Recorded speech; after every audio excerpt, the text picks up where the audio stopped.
चलो, last class में हम लोगों ने वेट टेस्ट ऑफ कैटाइंस को शुरू किया था, जिसमें हम लोगों ने ग्रुप 1 और ग्रुप 2 के सारे कैटाइंस कर लिए थे। आज हम लोग बात करते हैं ग्रुप 3। यहाँ पर हम लोग क्या लिख रहे थे? ग्रुप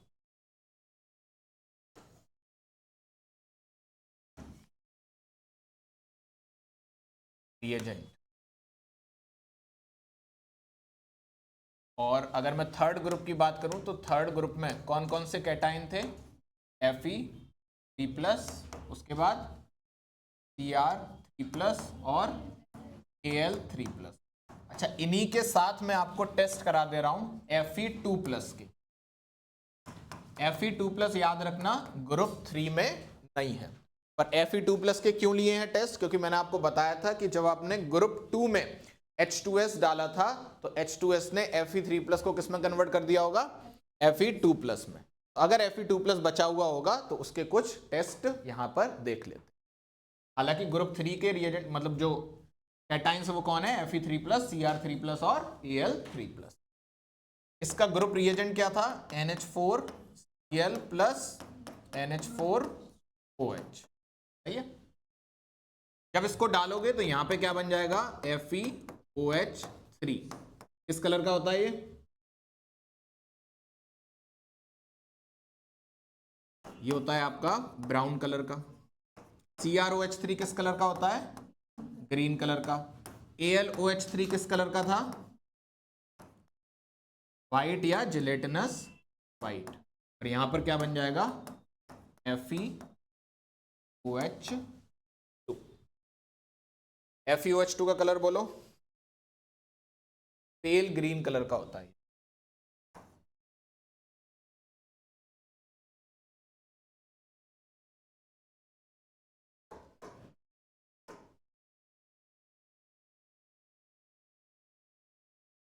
तो ये तो हम बात कर चुके थे। अब कुछ और चीजें ऐड करते हैं।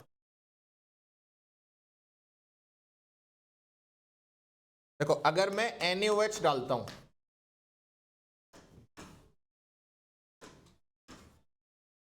पहले डालता हूं थोड़ी क्वांटिटी में, तो क्या मुझे हर जगह यही चीजें मिलेंगी? लेकिन अगर मैंने एक्सेस में डाल दिया NaOH, FeOH3 में जब एक्सेस में NaOH डालते हैं तो कोई भी विजिबल चेंज नहीं आता। लेकिन जब CrOH3 में डालते हो एक्सेस में, तो ये बना लेता है CrOH4-, जो कि फर्दर डिसोसिएट होता है CrO2 plus 2H2। CrO2-। Oxidation state same ही रहनी चाहिए। यहां पर कितनी है? +3, तो यहां पर भी कितनी होगी? +3। ये आपका होता है ग्रीन कलर का। और इसमें अगर कोई ऑक्सीडाइजिंग एजेंट डाल दो, जैसे H2O2 पर ऑक्साइड, तो ये बना लेता है CrO4-, का कलर होता है येलो।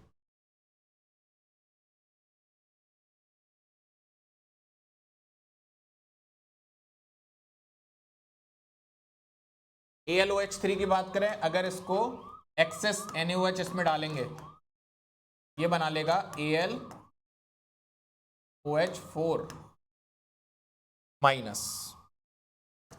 ये फर्दर डिसोसिएट हो जाएगा AlO2- प्लस 2H2O में, जो कि होता है कलरलेस। का नाम क्या है? मेटा एल्यूमिनेट है ये, AlO2-। अच्छा, अगर आप AlOH4 को स्ट्रांगली हीट करते हो,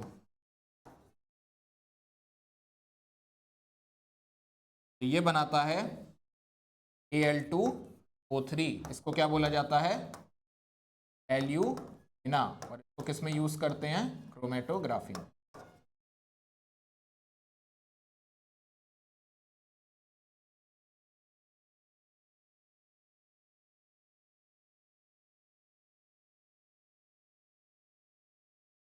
ठीक है। इसमें अगर एक्सेस में डालते हो तो कोई विजिबल चेंज नहीं होता, लेकिन अगर तुम इसको स्ट्रांगली हीट कर दो, ऑन स्ट्रांग हीटिंग, ये अगेन कन्वर्ट हो जाता है Fe OH3 में, और FeOH3 का किस कलर का होता है? PPT brown colour. हीट करने पर ये फिर से क्या हो जाएगा? ऑक्सीडाइज।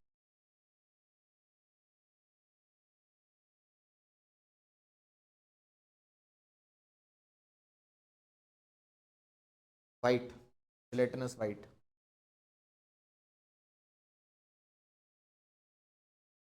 ऑक्साइड, हाइड्रोक्साइड सब व्हाइट होते हैं इनके।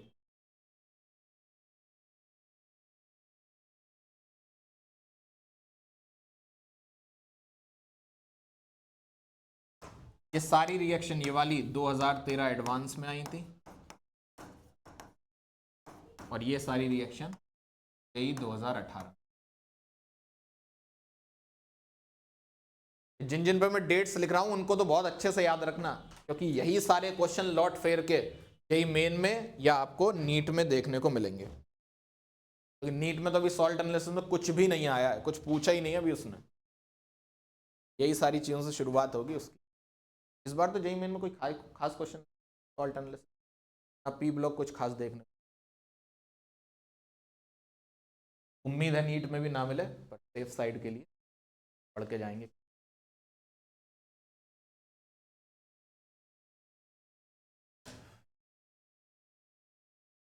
देखो कुछ और रिएक्शन देखते हैं।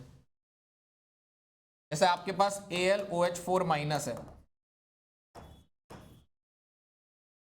अगर तुम उसमें डाल देते हो CO2,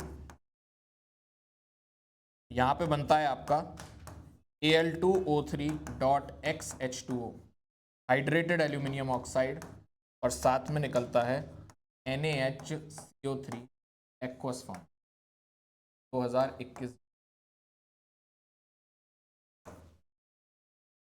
अगर इसमें आप SO2 डाल देते हो, देखो ये भी एक डिफरेंशिएशन हो गया CO2 वर्सेस SO2 का, जो हमने पहली क्लास में किया था। यहां पे बनेगा Na2SO3 plus AlOH3 plus H2।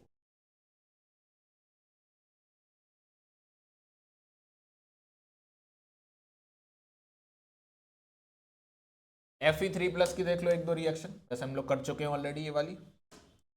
Fe3 plus में जब हम लोगों ने I माइनस डाला था, ये बन गया था Fe2 प्लस, और I माइनस ऑक्सीडाइज हो गया था किसमें? I2 में, और I2 और I माइनस ने मिलकर क्या बना लिया था? I3 माइनस, जिसका कलर था येलो ब्राउन, केवल ब्राउन लिखते। और एक तो बहुत ही फेमस है, जब इसमें SCN माइनस डालते हो तो क्या बनता है? FeH2O5SCN plus, blood red colour. कुछ लोग केवल FeSCN2 प्लस लिखते हैं।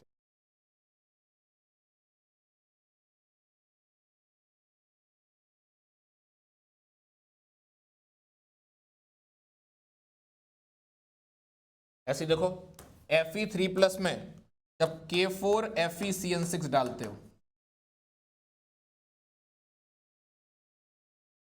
तो यहां पे बनता था Fe4FeCN6। ये सब टाइप्स ऑफ रिएक्शन में हम लोग देख चुके हैं, इनकी ऑक्सीडेशन स्टेट, इनके कलर। इसका कलर क्या था?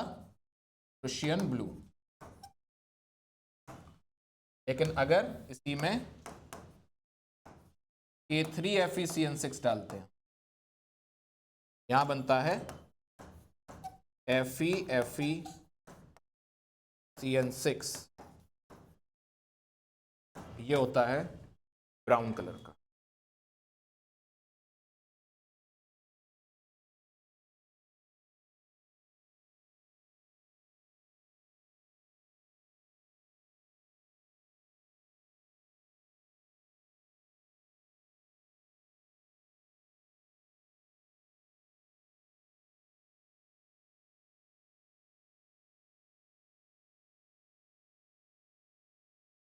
अगर यही सेम रिएक्शन हम Fe2 प्लस के साथ कराएं,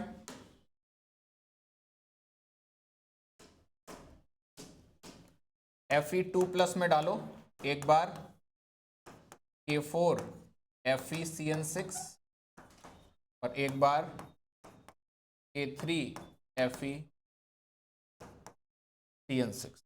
तो जब डालोगे K4FeCN6 तो बनता है K2FeFeCN6। ये होता है आपका वाइट कलर का पीपीटी। और जब डालते थे K3FeCN6 तो ये होता है Fe3FeCN6 होल ट्वाइस। इसको बोलते हैं टर्नबुल्स ब्लू। ये खूब फेमस रिएक्शन है। ये दोनों रिएक्शन 2021 फ्रांस में।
हो गया। चलो इसमें एक इंपॉर्टेंट रिएक्शन और देखो। अगर आपके पास K3FeCN6 है, उसको तुमने एक्सेस KI में डाल दिया और डाइल्यूट H2SO4 की प्रेजेंस में डाला। यहां पर I3 माइनस बनता है ब्राउन कलर का। आई मीन सब रिएक्शंस पे क्वेश्चंस कराऊंगा कैसे आते हैं। और साथ में डाला K4FeCN6। ये आपको बहुत ज्यादा एग्जैक्ट रिएक्शन याद करने की जरूरत नहीं है। जब आप क्वेश्चन देखोगे आपको समझ में आएगा। अगर थोड़ा बहुत भी आपको आइडिया है काम हो जाता है। ये दोनों मिला के बनता है ब्राउनिश येलो सोल्यूशन। इसमें आप ZnSO4 डाल दो। ZnSO4 डालने से बनता है K2Zn3 whole twice plus I3 minus. ये होता है आपका व्हाइट कलर का पीपीटी। अगर एक्सेस में NaOH डाल दिया तो ये उसमें सॉल्यूबल हो जाएगा। लिख लो, it is soluble in excess NaOH। ये बात पूछी थी IIT JEE 2012 में। 13 से पहले एडवांस ना। अगर I3 माइनस को तुम Na2S2O3 में डालते हो हाइपो, तो कलरलेस सोल्यूशन बनता है Na2S4O6।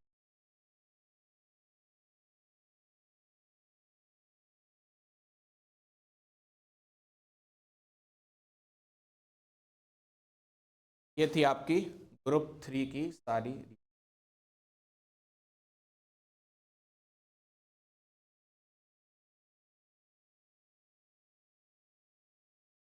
देखो जरा आ रहा हूं।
चलो ये हो गया। अब चलते हैं हम लोग ग्रुप 4 पर।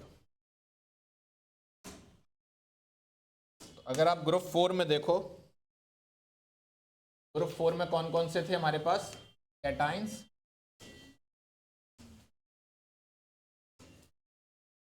निकल, बाल्ट, मैंगनीज और रिएजेंट क्या था? H2S in 4OH। तो जब तुम डालोगे H2S in NH4OH तो सबके सल्फाइड बने होंगे। क्या बनेगा? ZnS, MnS, OS और NiS। ये दोनों किस कलर के थे? ब्लैक। MnS बफ कलर और ZnS white colour.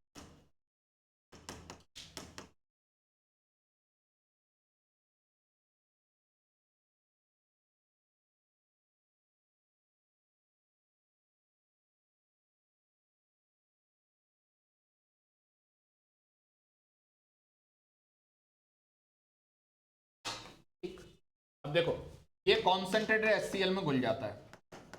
Concentrated HCl डालते हो तो ये बन जाता है ZnCl2 प्लस H2।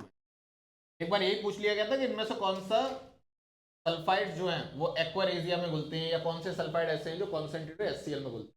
तो घुलने का सिंपल सा मतलब होता है जो जिसके साथ रिएक्शन कर ले मतलब उसमें घुल गया। यहाँ पे जिंक क्लोराइड बना, सॉल्युबल है, H2S गैस बन गई, घुल गया ना। ऐसे यहाँ पे डालो कॉन्सेंट्रेटेड HCl,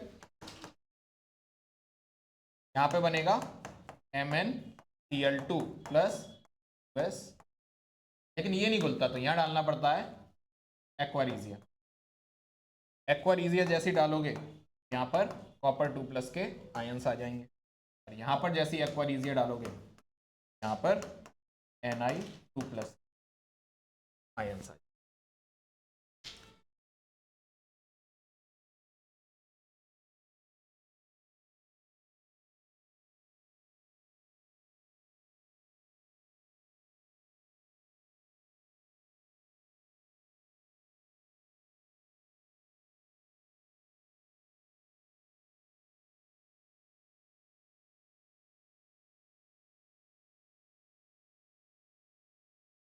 ठीक है, चलो अमोनिया से रिएक्शन करा लो। पहले डालते हैं लिटिल अमाउंट में अमोनिया।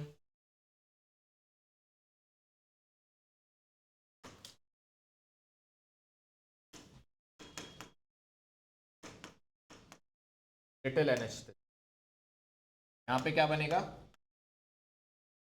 ZnOH2, पानी वाली रिएक्शन होगी। यहाँ पे बनेगा MnOH2, यहाँ पे बनेगा OOHL, यहाँ पे बनेगा NiOH का किस कलर का है? वाइट कलर का PPT. MnOH2 pinkish colour, COOHCl blue और NiOH2 ग्रीन। अब देखो अगर आप MnOH2 का ऑक्सीडेशन कराते हो तो दो तरीके से करा सकते हो। अगर आपने नेसेंट ऑक्सीजन की प्रेजेंस में MnOH2 का ऑक्सीडेशन कराया, यहां बनेगा MnO2 का ब्लैक पीपीटी। और अगर तुमने H2O2 की प्रेजेंस में कराया, यहां बनेगा Mn2O3 का ग्रीन कलर का। एक्सेस में डाल दो अमोनिया। अगर एक्सेस में अमोनिया डालोगे तो यहां क्या बन जाएगा? ZnNH3 2 प्लस E10 का कॉम्प्लेक्स है, डेफिनेटली क्या होगा? टेट्राहाइड्रल E3 डाया कलरलेस। इधर डालो, इधर अगर एक्सेस में डालोगे तो कोई भी विजिबल चेंज आएगा। कोबाल्ट में डाल दो एक्सेस में तो ये बना लेगा CONH3 4 2 प्लस। याद रखना ये स्टेबल नहीं होता, ये बनते ही ऑक्सीडाइज हो जाता है टू फॉर्म NH3 6 इसका कलर रहता है येलो। और अगर यहाँ पर एक्सेस में डालोगे तो ये बना लेता है NiNH3 6 ये होता है आपका डीप ब्लू कलर का कॉम्प्लेक्स।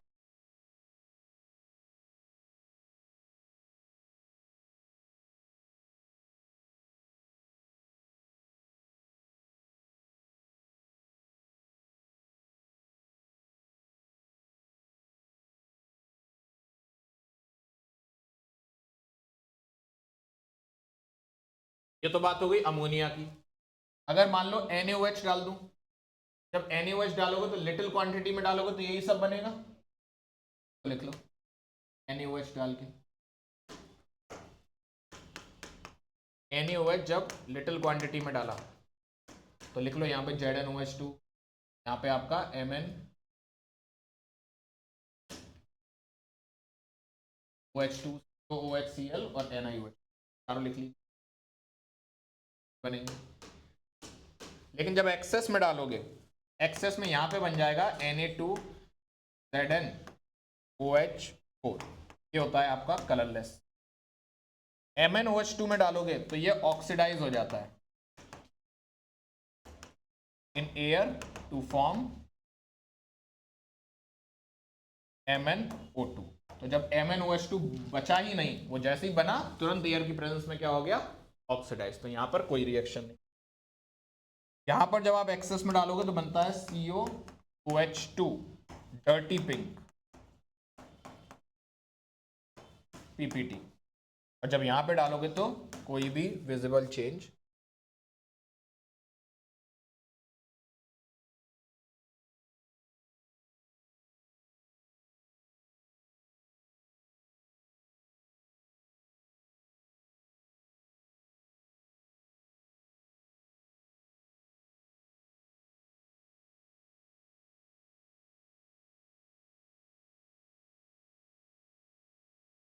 KCN के साथ रिएक्शन देख लो।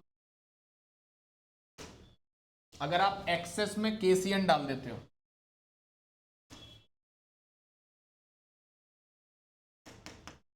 एक्सेस KCN, तो हर रिएक्शन में गिने चुने रिएजेंट ही हैं, NaOH KCN अमोनिया, फेमस है, यही बार बार यही पूछ रहा, इसलिए मैं सब में आपको ये वाली करा दे रहा हूँ रिएक्शन। एक्सेस KCN में डालोगे तो यहां बनता है ZnCN4 2-। ये जो कॉम्प्लेक्स है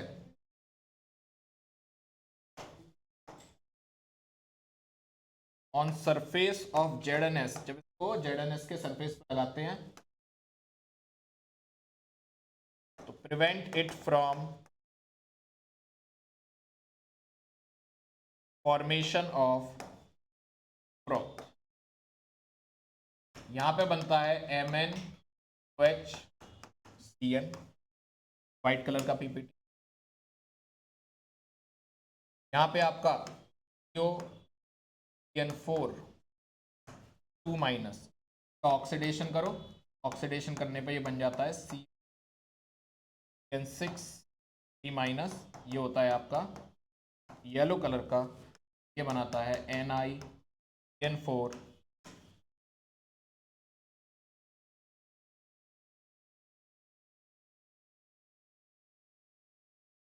फॉर्मेशन ऑफ फ्रोथ, झाग। अभी के लिए ऐसा समझ, मेटलर्जी में बहुत डिटेल में फ्रोथ को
हो गया, इतने ही टेस्ट काम किए हैं।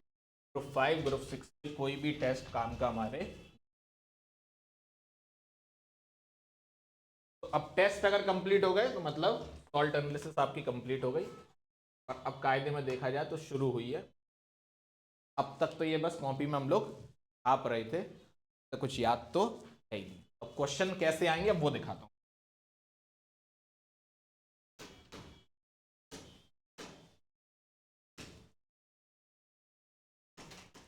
कुछ आए हुए क्वेश्चन ही करते हैं।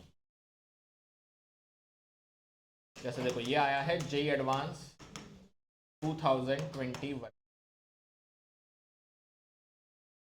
क्या है question? A mixture of two salts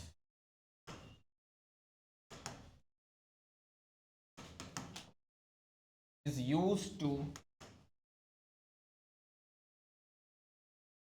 prepare a solution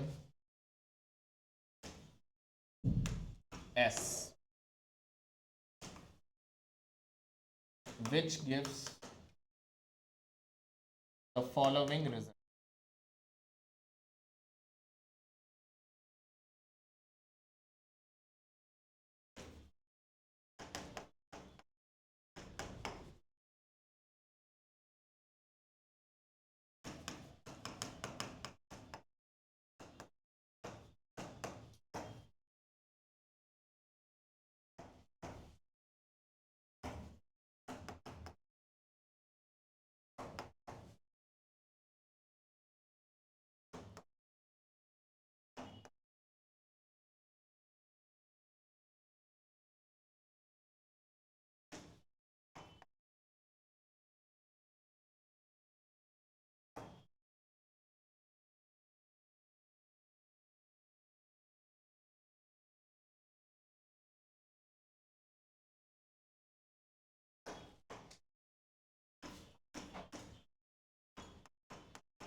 अपने नोट्स में जो पीछे रिएक्शंस लिखी है उनको देखना है आपको, उनसे प्रेडिक्ट करना है।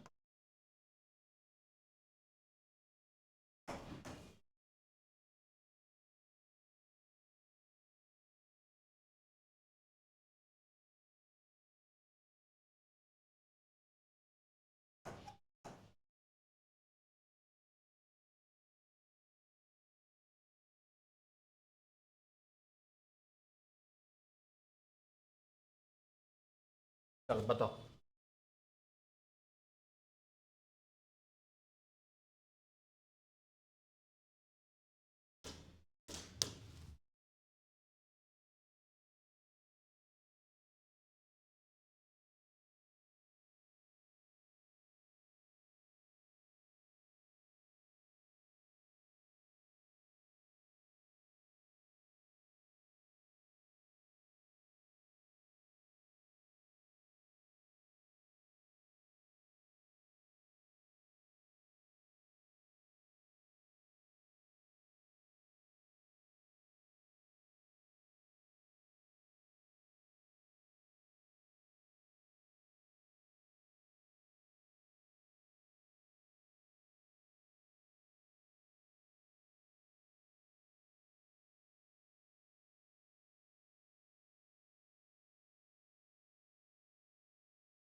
भाई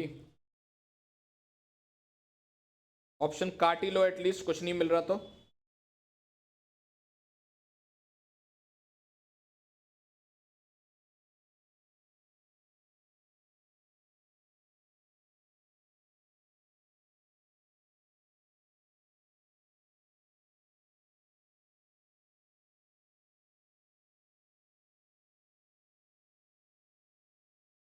चलो बताओ दोनों जगह क्या बनेगा,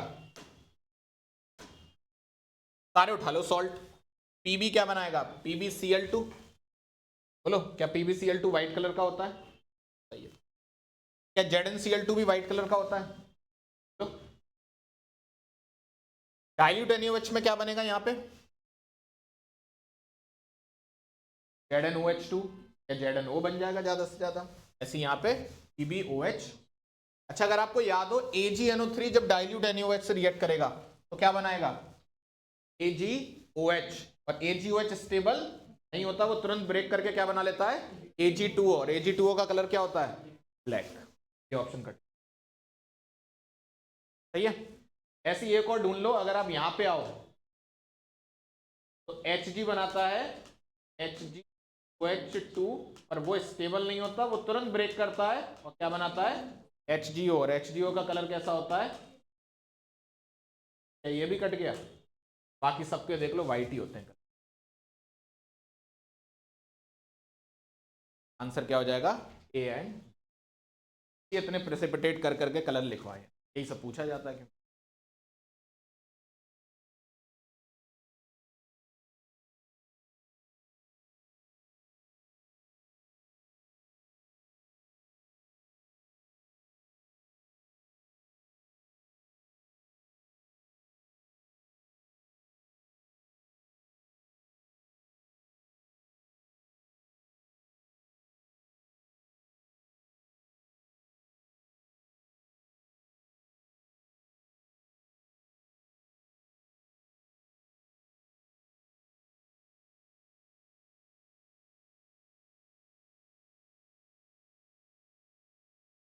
चलें आगे, अगला देखो, ये क्वेश्चन नीट में भी आ सकता है, ये जेई मेन 2021 का है।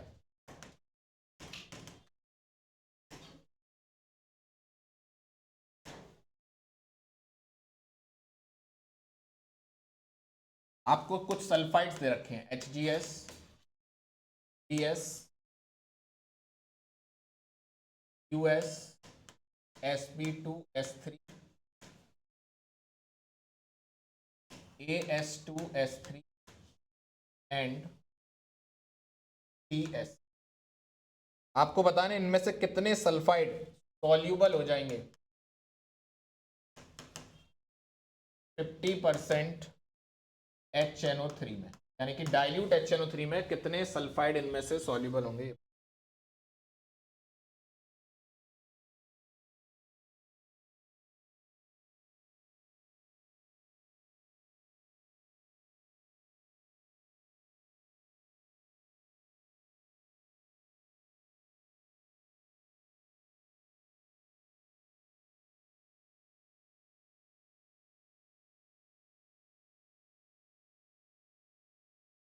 क्या ये सारे सल्फाइड ग्रुप 2 के हैं, ग्रुप 2 में हमने बात करी थी जितने ब्लैक सल्फाइड होते हैं वो तो सॉल्यूबल होते ही हैं एक्सेप्ट HGS। देखो इसमें से PBS हो जाएगा, QS हो जाएगा और SBS हो जाएगा। याद रखना AS2S3 भी सॉल्यूबल हो जाता है और Sb2S3। आंसर कितना आ जाएगा,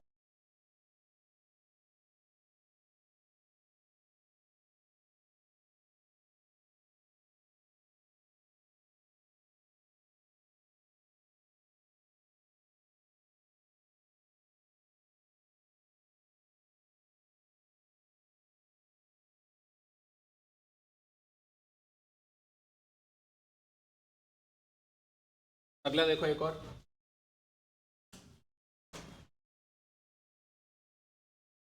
क्वेश्चन दे रखा है आपको कि आपके पास एक्वस सोल्यूशन था Al3+ का, Ca2+ का, Fe3+ का, Ni2+ का, Ka2+ का एंड Cu2+ का, और इसमें आपने डाला, मतलब इन सबका था, इसमें आपने डाला है डाइल्यूट HCl प्लस H2। आपको बताना है कौन कौन से कैटाइन प्रेसिपिटेट हो जाएंगे।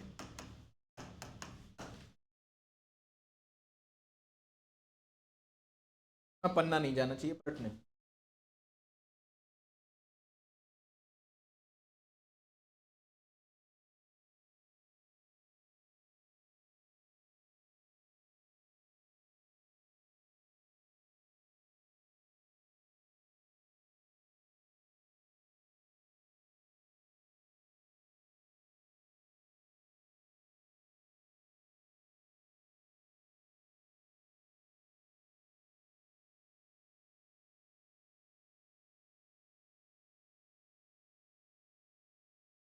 कौन सा होगा बोलो? टू टू, क्योंकि डाइल्यूट HCl क्या है? ग्रुप 2 का रिएजेंट, और इसमें से ग्रुप 2 का केवल एक है सी। कुछ वर्ड प्रॉब्लम्स कराता हूं।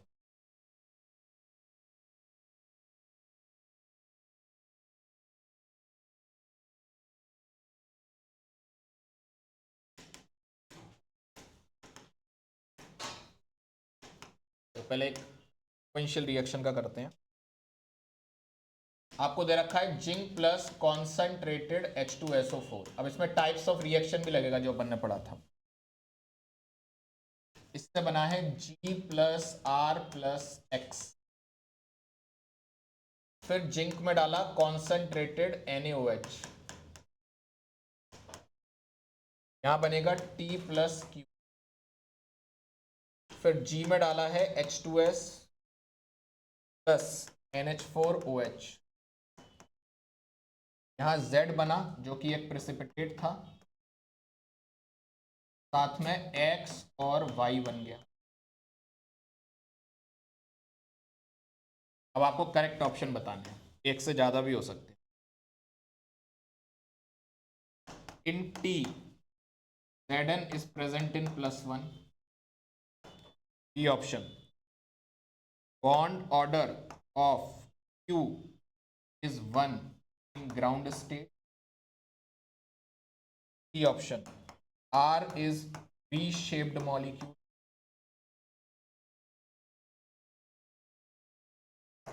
D option। Z is dirty white in color।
देखो C और D आ रहे हैं। चलो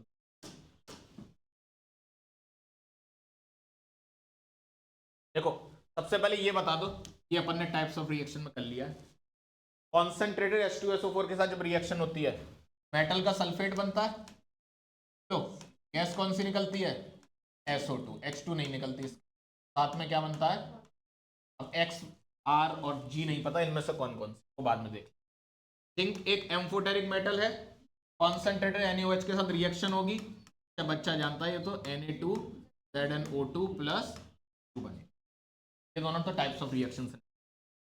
अब इधर आओ, अब G इनमें से कुछ है ना?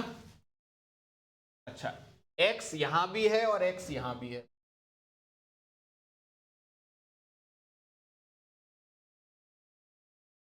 देखो यहां पर जो PPT बन रहा है इसके बारे में कुछ लिखा था?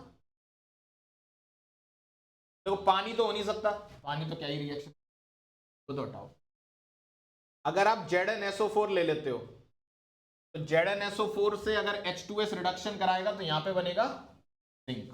हम एक केस ले लेते, और अगर SO2 ले लेते हैं तो SO2 से यहां पे बनेगा सल्फर। पर ठीक है, अभी मुझे नहीं पता जिंक है या फिर SO2 है, दोनों बना के देख लेते हैं। अगर यहां पर मैं SO2 ले लेता हूं तो SO2 से यहां पे बन जाएगा सल्फर का पीपीटी। अगर हम R को देखें, R is a V shaped molecule, तो R अगर मैं SO2 पकड़ लूं, SO2 क्या वी शेप्ड होता है? होता तो Z is dirty white in color और bond order of Q is 1 in ground state, ये तो सही है। चलो, Q का बॉन्ड ऑर्डर क्या है? 1 है। इन T जिंक की ऑक्सीडेशन स्टेट +1 है, +2 है, तो ये गलत हो। B सही है और A गलत है। इधर आ जाओ अब। अगर मैं इसको ZnSO4 मान लेता हूं तो ये H2S के साथ रिएक्शन करके रिडक्शन हो जाएगा और यहां पे क्या बन जाएगा? Zn का डर्टी व्हाइट कलर का। और उस हिसाब से देखा तो ये करेक्ट हो जाएगा। अगर Z मान लूं मैं ZnSO4 को, तो R जो होगा वो हो जाएगा SO2, और SO2 क्या वी शेप्ड मॉलिक्यूल है? हिसाब से C भी चला जाएगा और क्या हो जाएगा? B। अब ये नीट में आ सकता है, विच of the following is wrong, ये हो जाएगा।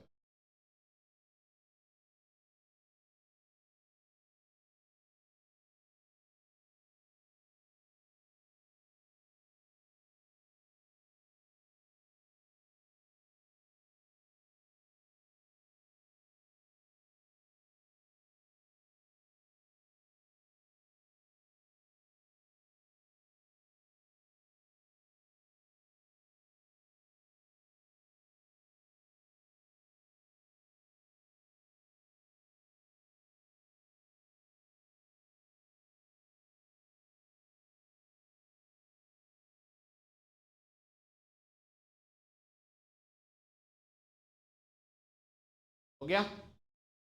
एक और देखो,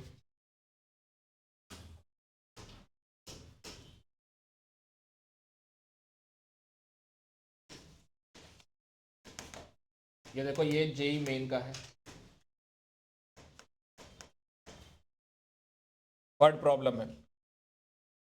देखो, an inorganic compound X, an inorganic compound X on treatment with concentrated H2SO4, on treatment with concentrated H2SO4 produce brown fumes, produce brown fumes and gives dark brown ring, gives dark brown ring with FeSO4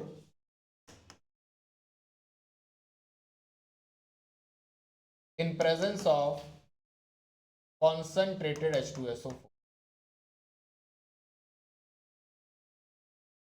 यहां तक लिख लिया? an inorganic compound X on treatment with concentrated H2SO4 produces brown fumes and gives dark brown ring with FeSO4 in presence of concentrated H2SO4, full stop। Also compound X gives white PPT, also compound X gives PPT, why? When its solution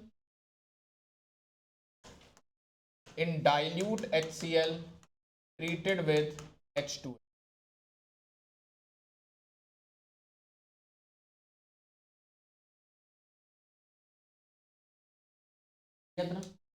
the precipitate Y on treatment with concentrated HNO3 followed by excess of NH4OH further gives deep blue color solution. Further gives deep blue color solution. Repeat कर दूं. The precipitated Y on treatment with concentrated HNO3 followed by excess NH4OH. The precipitated Y on treatment with concentrated HNO3 followed by excess NH4OH further gives deep blue colored solution. Deep blue colored solution. Compound X is. एक ही option correct है, ठीक है.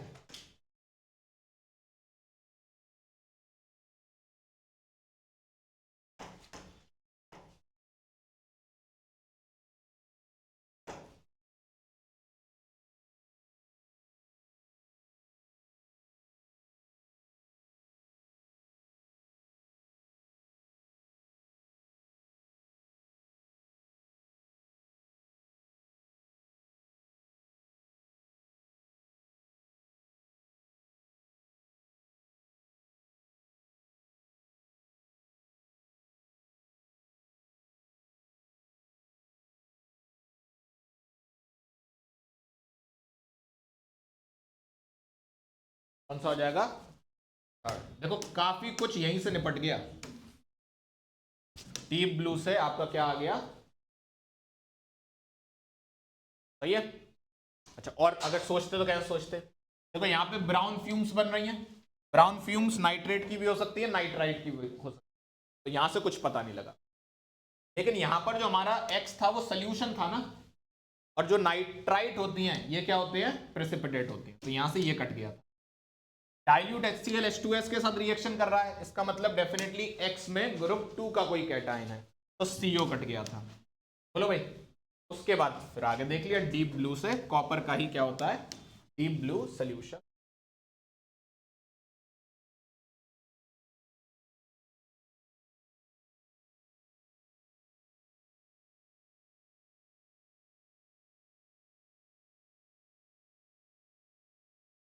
Clear है?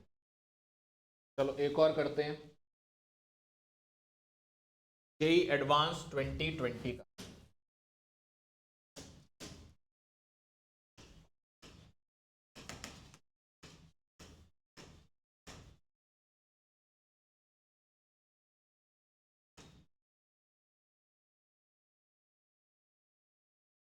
देखो, a colourless aqueous solution, a colorless aqueous solution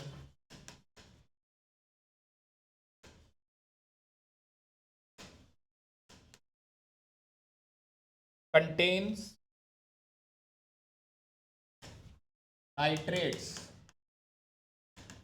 of X and Y. When it was added to an aqueous solution of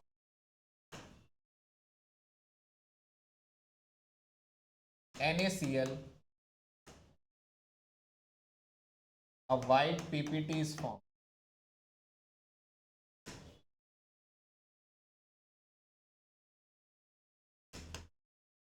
This PPT was found to be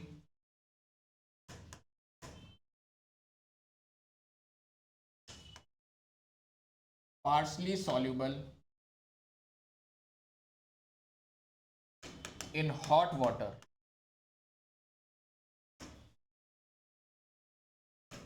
to give a residue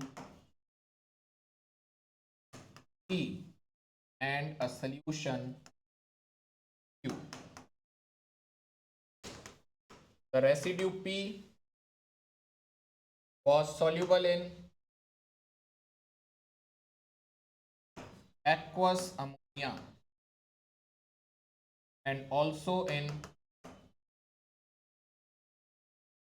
access sodium thiosulfate. The hot solution Q gave a yellow PPT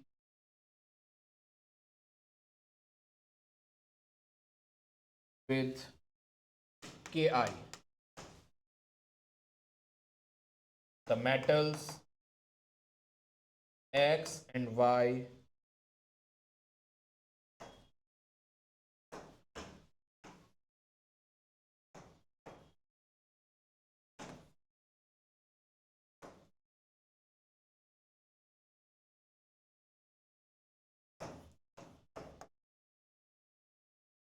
करो।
ये सवाल एक बहुत बड़ी hint है जो मैंने आपको चीख चीख ढूंढ पा रहे हो उस हिंट को।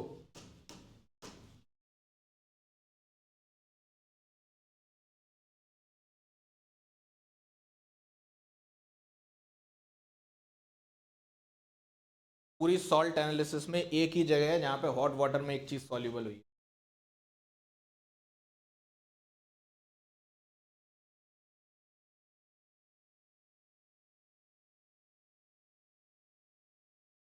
ये जरा ग्रुप 1 में वेरी वेरी इंपॉर्टेंट करके कुछ लिखवाया गया आपको PbCl2 के केस में। हॉट वाटर में ना तो AgCl सॉल्युबल होता ना ही Hg2Cl2, केवल क्या सॉल्युबल होता है PbCl2। ठंडा करने पर नीडल शेप्ड क्रिस्टल आ जाते। बोलो भाई, इसका मतलब डेफिनेटली ये दोनों तो ठीक, इसलिए लिखा है पार्टली सॉल्युबल, क्योंकि डेफिनेटली CD और Ag दोनों के प्रेसिपिटेट भी साथ में बने होंगे और वो हॉट वाटर में सॉल्युबल नहीं हुए होंगे। पर जैसे ही आप आगे पढ़ते हो आगे लिखा हुआ है जो बचा कुचा जो सॉल्युबल हॉट वाटर में नहीं हुआ था, यानी कि या तो वो Ag का था वो या फिर वो C का था, वो अमोनिया और सोडियम थायोसल्फेट में सॉल्युबल हो गया, यानी कि हाइपो में भी सॉल्युबल हो गया और अमोनिया में भी सॉल्युबल हो गया। ऐसा केवल एक है Ag।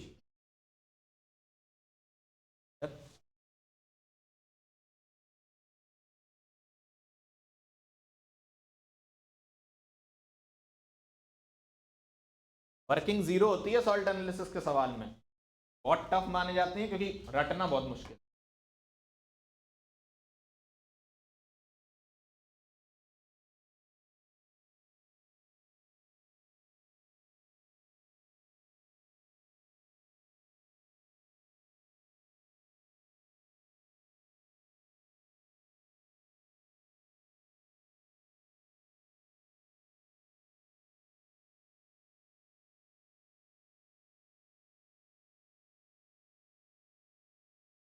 अगला लिखिए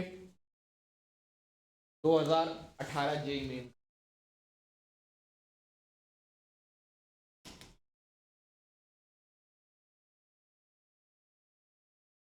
करेक्ट स्टेटमेंट बताना है आपको।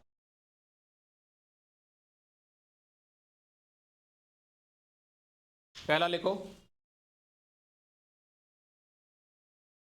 ferric iron gives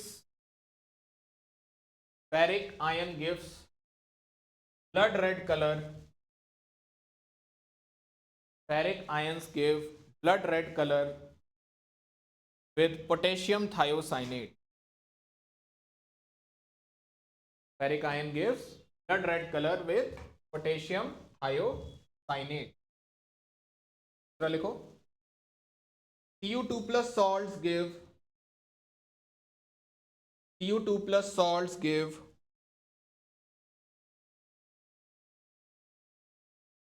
red colored borax bead test.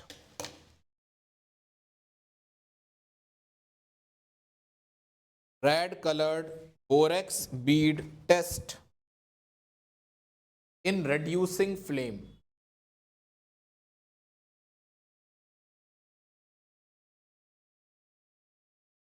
तीसरा लिखो, Cu2 plus and Ni2 plus. Cu2 plus and Ni2 plus ions give black PPT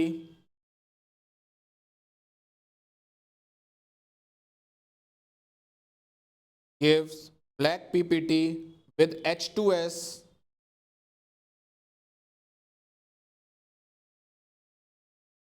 in presence of HCl solution.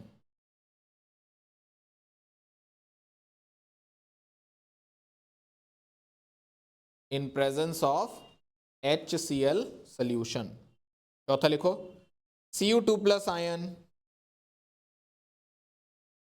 gives chocolate colored PPT. Cu2 plus ion gives chocolate colored PPT with potassium ferrocyanide solution.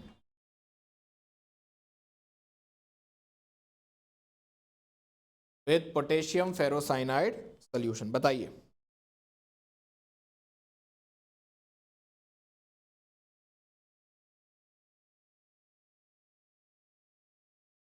Correct लिखा भी है। कौन सा इसमें से असत्य है? ये क्वेश्चन बहुत इजी है, अभी यही क्वेश्चन टफ हो जाता। इनमें से कौन सा इनकरेक्ट है? अब नीचे ऑप्शन होते, पहला दूसरा, पहला दूसरा तीसरा, दूसरा तीसरा चौथा, तब ये क्वेश्चन टफ हो जाता। नीट ये बदतमीजी बहुत करता है।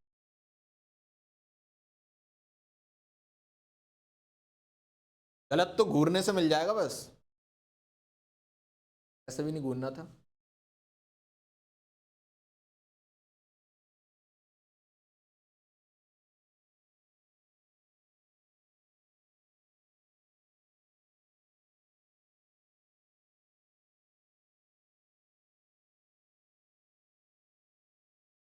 बताइए भाई,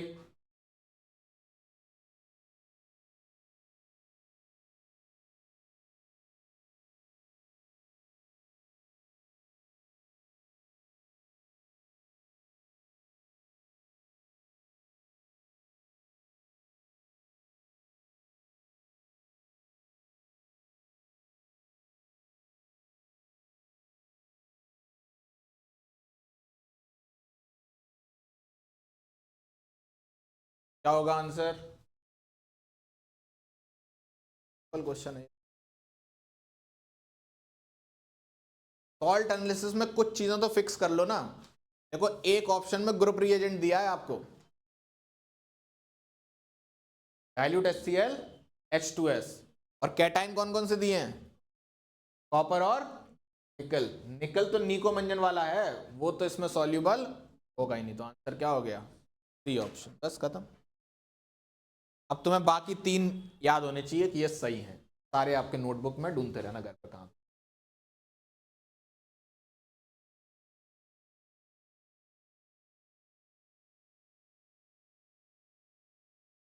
एक और लिखो,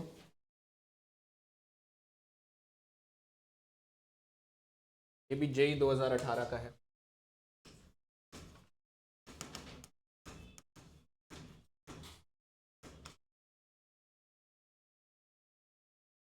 देखो, अ white sodium salt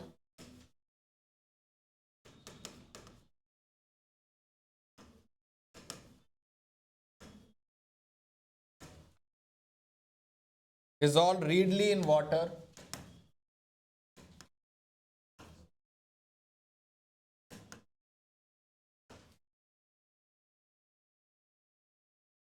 to give a solution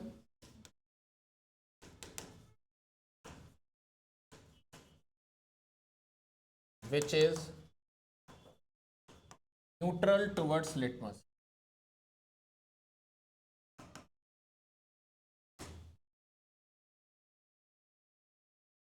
When AgNO3 solution is added to before mentioned solution, a white PPT is obtained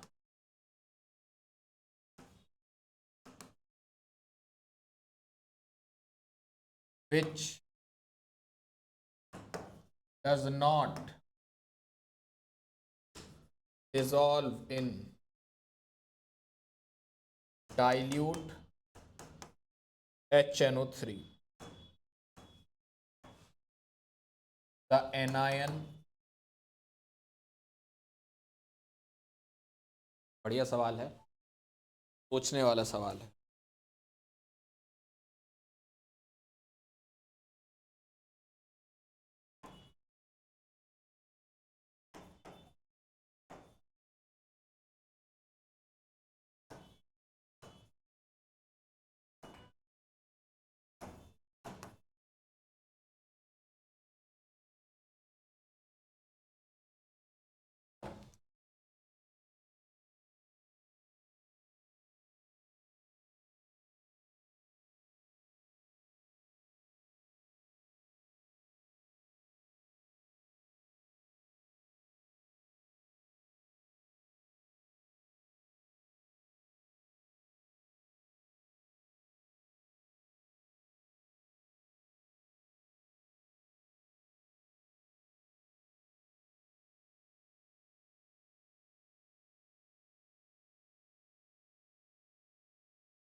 तो बारी बारी पढ़ते चलो, अपने आप आपको आंसर मिलता चलेगा। अगर आप ध्यान से देखो, कह रहा है white sodium salt dissolve readily in water to give us solution which is neutral towards litmus. Na2CO3 का न्यूट्रल होगा लिटमस के लिए? नहीं, बेसिक सॉल्ट है, हटाओ इसको। सिमिलरली ये भी हटाओ, हट गए। अब Na2SO4 और NaCl दोनों ही न्यूट्रल रहेंगे, दोनों स्ट्रॉन्ग एसिड और स्ट्रॉन्ग बेस के हैं। AgNO3 जब डाला ऊपर वाले सोल्यूशन में, तो यहां पे मिलेगा Ag2SO4 और यहां मिलेगा Ag। दोनों के ही कलर क्या वाइट होते हैं? AgCl तो डेफिनेटली है, Ag2SO4 मुझे भी नहीं याद। यार आगे बढ़ते हैं। Which does not dissolve in dilute HNO3। अब यहां से निकल जाएगा अगर आपको थोड़ा सा ज्ञान हो। एक्वारेजिया याद है? एक्वारेजिया में चांदी नहीं घुलती थी, कारण चांदी AgCl का पीपीटी बना लेती थी। और एक्वारेजिया में क्या होता था? HNO3। अब जब कंसंट्रेटेड में नहीं घुल रही तो डाइल्यूट में कहां? हमें इसके बारे में कोई जानकारी नहीं है, हमारा आंसर आ गया।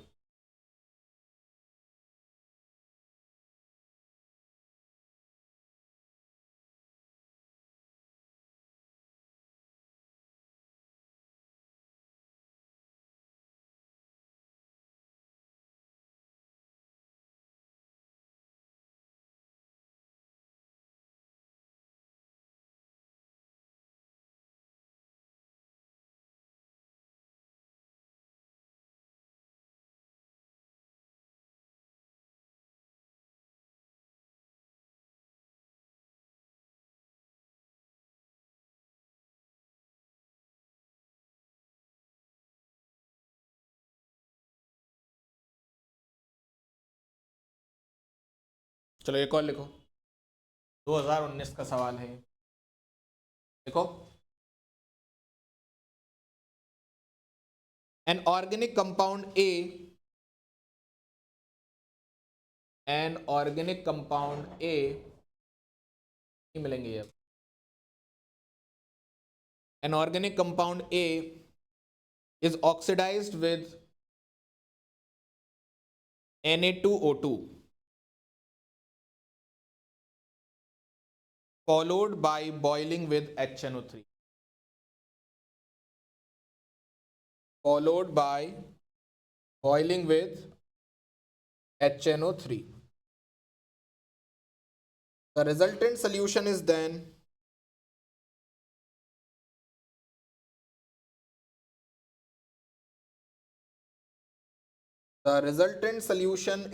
treated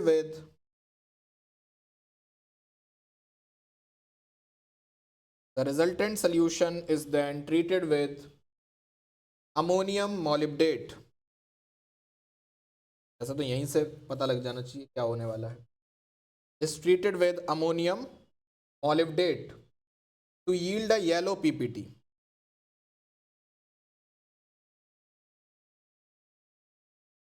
To yield a yellow PPT. Based on above observation, the element present in the given compound is, तो देना जो कल दे दी।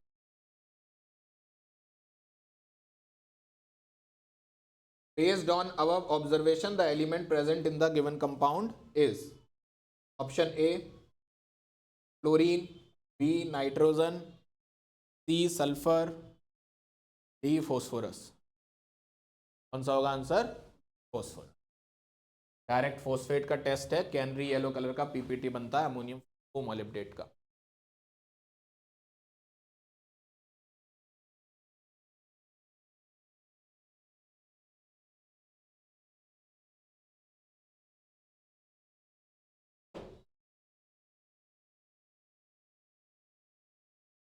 एक और लिखो, 2017 में आया ये।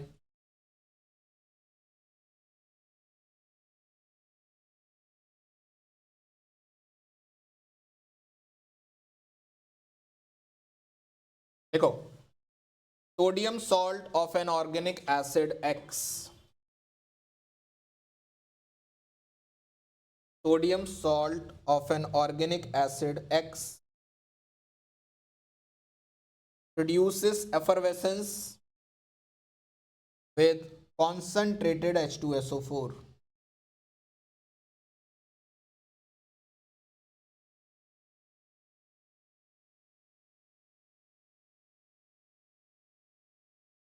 Full stop. X reacts with acidified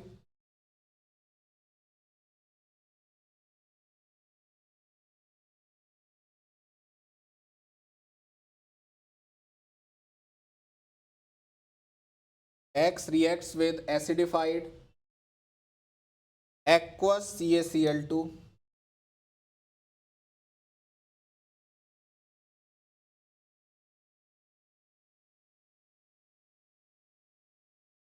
X reacts with acidified aqueous CaCl2 solution to give a white PPT.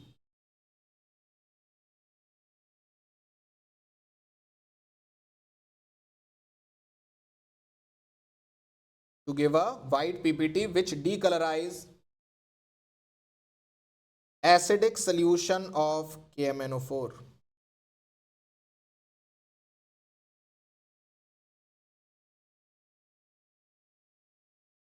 X is पहला option sodium oxalate,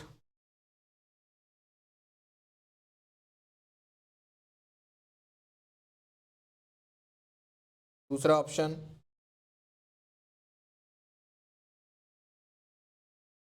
sodium benzoate.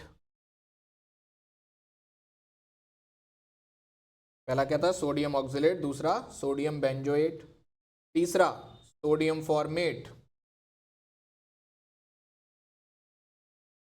और चौथा सोडियम एसीटेट, क्या हो जाएगा? Sodium oxalate.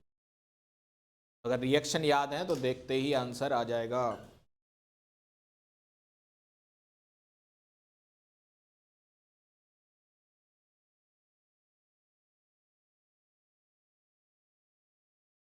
एक और लिखो, क्या हो गया ना सबका? देखो ऑक्जेलेट के सॉल्ट H2SO4 के साथ कार्बोनेट बनाएंगे और ऑक्जेलिक एसिड जो कि निकालेगा CO2 और CO, तो CO2 की एफरवेसेंस आ गई।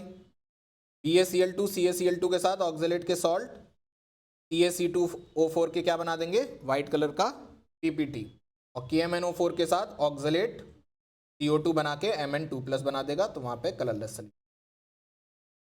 ठीक है, चलो एक और लिखो, 2018 का है ये। देखो when metal M is treated with NaOH, when metal M is treated with NaOH, a white gelatinous precipitate X is obtained.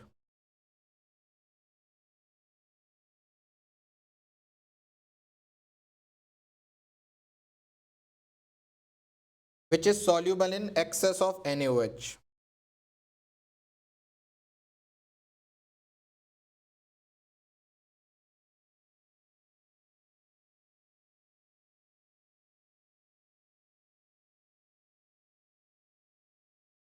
Which is soluble in excess of NaOH. Full stop. Compound X when heated strongly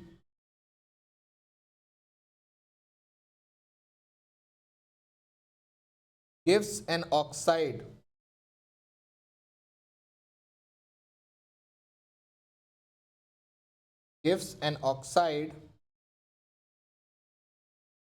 which is used in chromatography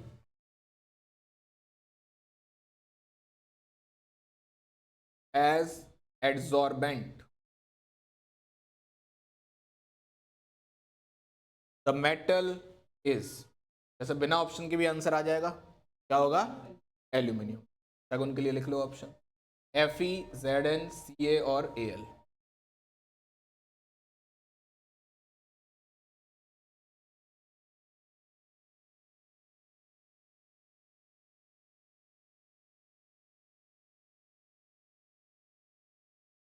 चलो एक और लिखो, ये NEET 2024 का है।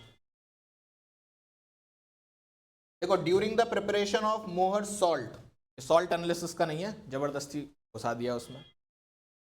During the preparation of Mohr salt, मोहर salt क्या होता है? Ferrous ammonium sulphate. During the preparation of Mohr salt, which of the following acid is added? Which of the following acid is added to prevent hydrolysis of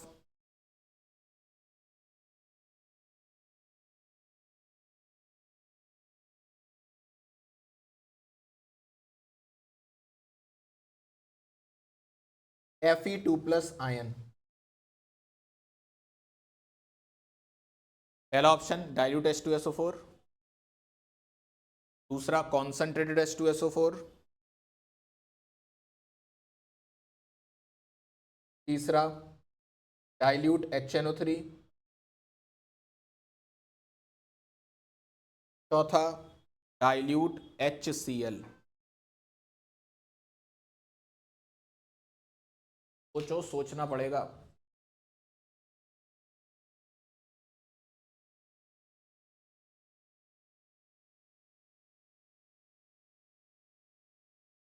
बहुत बढ़िया सवाल है, दिमाग वाला सवाल है, केवल सॉल्ट एनालिसिस से कोई लेना देना नहीं है। हालांकि आजकल लोग इसको नोट करके लिखवा देते हैं। हाँ तो पिछली बार लिखवा दिया था, टाइम नहीं था ना वहां पे। देखो आपने जो रिएक्शन कराई है वो किस किस की कराई है? फेरस अमोनियम सल्फेट और क्या है क्वेश्चन में? During the preparation of Mohr salt solution which of the following acid is added to prevent hydrolysis of Fe2+ ion. अच्छा, अब इसके लिए तुम्हें थोड़ा सा प्रिपरेशन पता होनी चाहिए। देखो, जैसे इसके दौरान मतलब जब ये बना रहे होते हैं तो एक रेडॉक्स टाइट्रेशन भी की जाती है जिसमें हम लोग KMnO4 की हेल्प लेते हैं। ये इन्फॉर्मेशन बस आपको होनी। अब अगर KMnO4 की हेल्प ली है तो KMnO4 ऑक्सीडाइजिंग एजेंट है, तो हम वो कोई ऐसी चीज नहीं लेंगे जिसको KMnO4 छेड़े। HCl हट गया। इतना ठीक है। अब हाँ, अब HNO3 और कॉन्सेंट्रेटेड H2SO4 ये Fe2+ को छेड़ देंगे, क्योंकि ये दोनों क्या हैं? Oxidising agent. ये Fe2+ को किस में ले जाएंगे?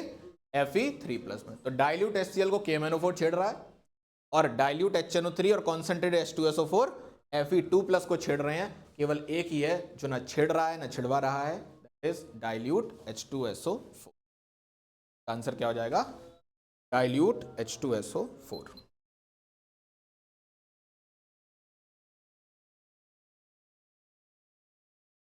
अब इसमें दो तीन बात, हाँ क्या हो गया? दो तीन बातें और लिख लो।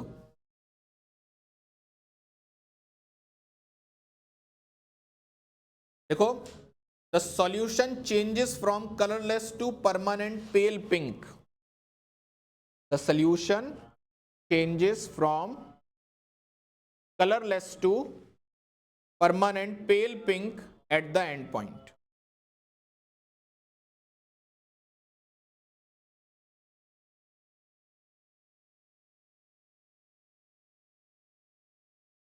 Pale pink at the end point.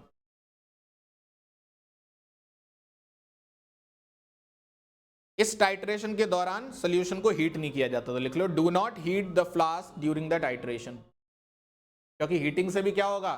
Fe2+ कहां पहुंच जाएगा? Fe3+ में। Do not heat the flask during the titration. अगला, ensure the solution remains acidic. Ensure the solution remains acidic to prevent precipitation of iron hydroxides. To prevent precipitation of iron hydroxides. अलशब जी का message है, sorry बोल रही हैं आपको, पता नहीं क्यों, आप ही देख। ठीक है जी, चलिए एक क्वेश्चन और लिखिए, ये भी नीट 2024 का ही। देखो, which indicator is used in the titration?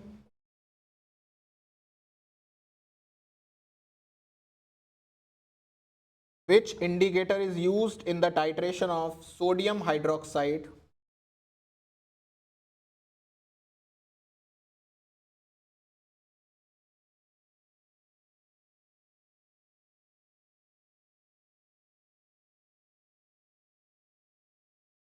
Which indicator is used in the titration of sodium hydroxide against oxalic acid?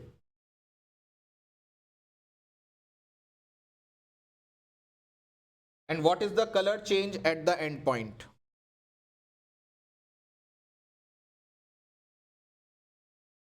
पहला, phenolphthalein comma pink to yellow.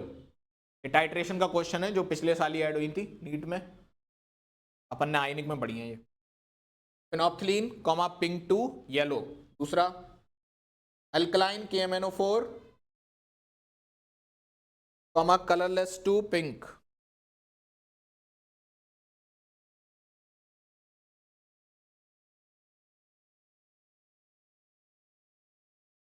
तीसरा, phenolphthalein colourless to pink.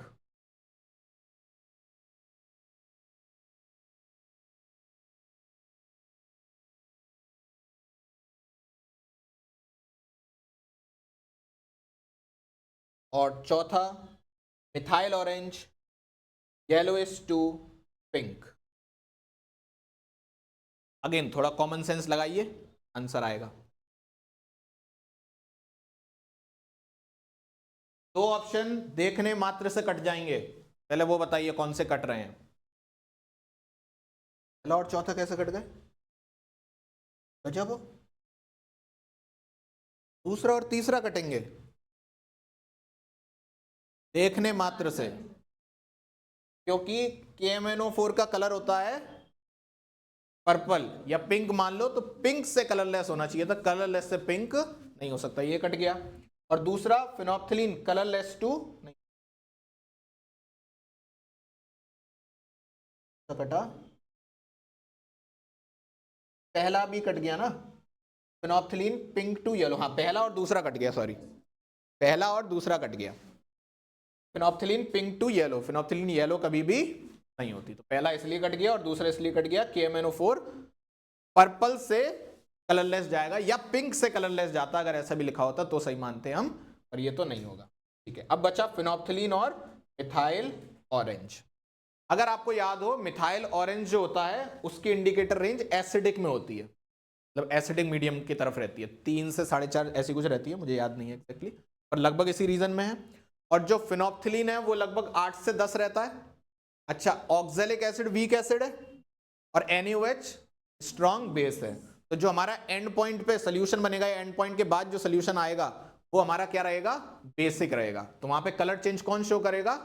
Phenolphthalein. यहाँ पे क्या use करें हम लोग? Phenolphthalein from colourless to pink, option हो जाएगा। अच्छा नहीं, तो चौथा तो दिमाग से कटा ना, भूर ने चौथा कैसे दिमाग से काटा?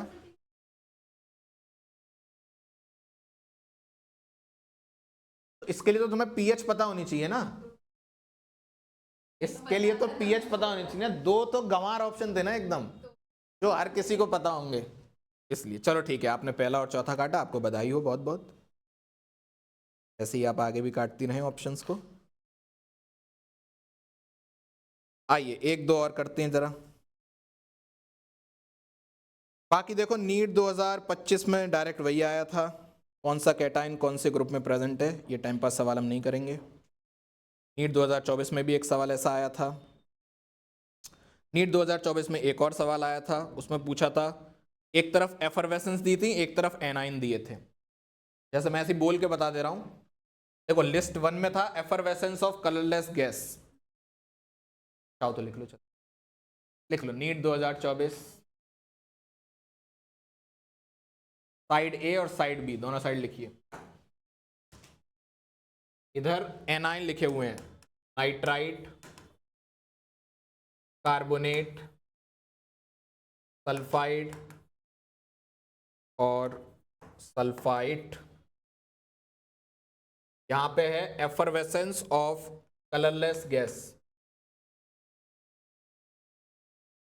दूसरा ऑप्शन है रॉटन egg smell, gas with रॉटन egg smell. तीसरा गैस विद पंजेंट स्मेल,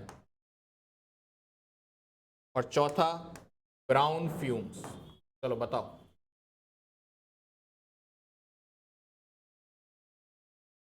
ये तब आया है जब इन एनाइंस को ट्रीट किया है डाइल्यूट H2SO4, या इनके सॉल्ट को ट्रीट किया है डाइल्यूट H2SO4 के साथ। ऑप्शन नहीं दे रहा, ऐसे ही बता दो। कलरलेस गैस एफरवेसेंस के साथ कौन सी आई होगी? CO2, तो कौन सा एनाइन रहा होगा? कार्बोनेट। ब्राउन फ्यूम्स किसकी आई होंगी? NO2 की, तो ये क्या रहा होगा? Nitrite ion. ये सड़े हुए अंडे की स्मेल किसमें से आई होगी? सल्फाइड में से, और पंजेंट स्मेल फिर ये हो गया SO2। ठीक है, और देख लीजिए भाई।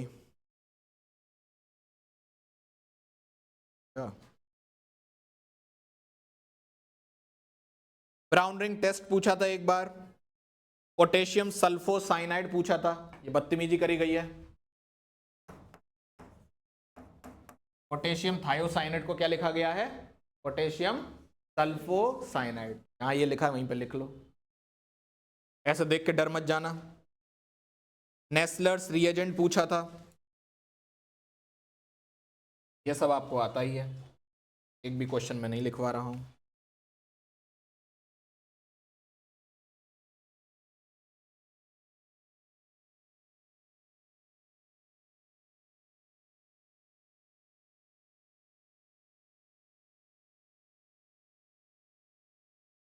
एक और लिख लो, लेक टेस्ट, लेक टेस्ट देखो,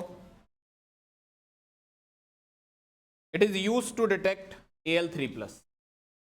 इसके डिटेक्शन में काम आता है ये, एल्यूमिनियम कैटाइन के detection.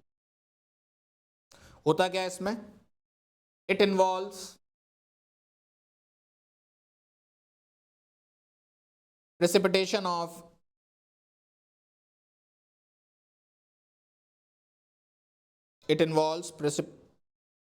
precipitation of aluminum hydroxide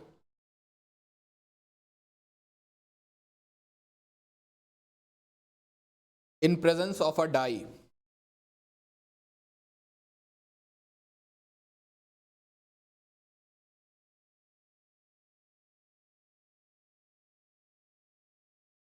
which adsorbs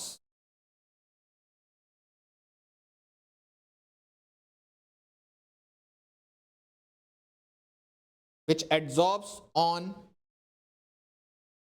to the, चलेगा लिख लो, ठीक,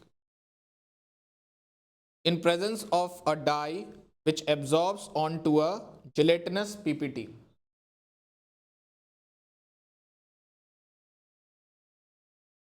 creating a floating blue PPT, creating a floating blue PPT और लेक, क्योंकि वो पीपीटी फ्लोट कर रहा होता है तो ऐसा लगता है एक लेक बह रही है, इसको लेक टेस्ट बोल दिया है। Creating a floating blue PPT और लेक।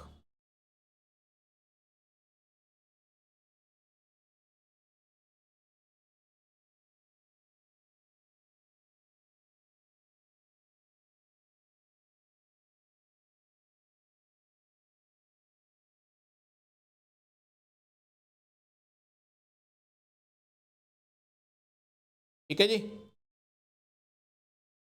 देखिए भाई, जितना अपने काम का था उतना सारा नीट के लिए, जेई मेन के लिए, जेई एडवांस के लिए हो गया है।